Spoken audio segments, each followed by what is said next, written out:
নমস্কার, কেমন আছেন আপনারা সবাই? আশা করছি ভালো আছেন। আজ চলে এলাম একটা রেসিপি নিয়ে।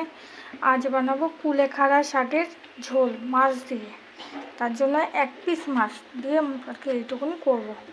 এই শাক খেলে পরে শরীরের রক্ত সঞ্চালন বাড়ে। এখানে নিয়েছি কুলেখাড়া শাক, কাটা বেছে ফেলে দিয়েছি, ফেলে তারপরে কেটে ধুয়ে নিয়েছি একটুখানি পেঁপে, একটা আলু আর কাঁচা লঙ্কা চেরা। তেল গরম হয়ে গেছে, মাছটা ভেজে নেব।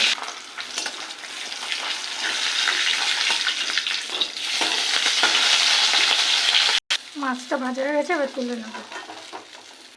এই তেলে দেবো একটু জিরে ফোড়ন, এবার দেবো লম্বা করে কেটে রাখা আলু,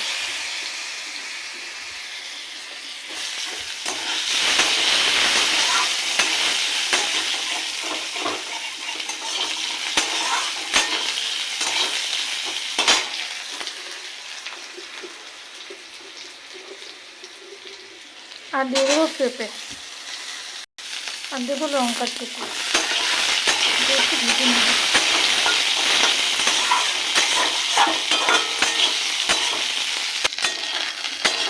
আলুটা একটু ভেজে নিয়েছি, এবার দিয়ে দেবো শাকগুলো।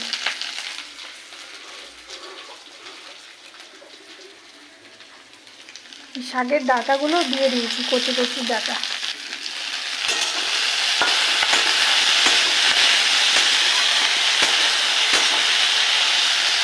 আর দেবো পরিমাণ মতো জল।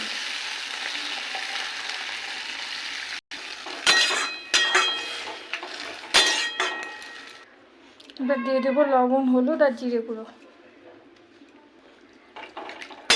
এটাকে ফুটিয়ে সেদ্ধ করে দেবো। ঝোলটা ফুটে এসছে, এবার মাছটাকে দিয়ে দেবো। এই শাকটা রান্না করলে যে কতটা সেন্ট বেরোয়, খুব ভালো লাগে এই সেন্টটা। আর যারা এই শাকের রস না খেতে চায়, তাদের যদি এইভাবে ঝোল করে খাওয়ানো যায়, তারাও নিমেষে খেয়ে নেবে। এবার এটাকে ভালো করে ফুটতে দেবো, আর কোনো মশলা এতে দেবো না। আলু পেঁপেটা সেদ্ধ হয়ে গেলে নামিয়ে নেবো। শাকটা হয়ে এসছে, এবার নামানোর আগে 2-1 দানা চিনি দিয়ে দেবো, তাহলে শাকের যে পোস্ত ভাবটা সেটা চলে যাবে।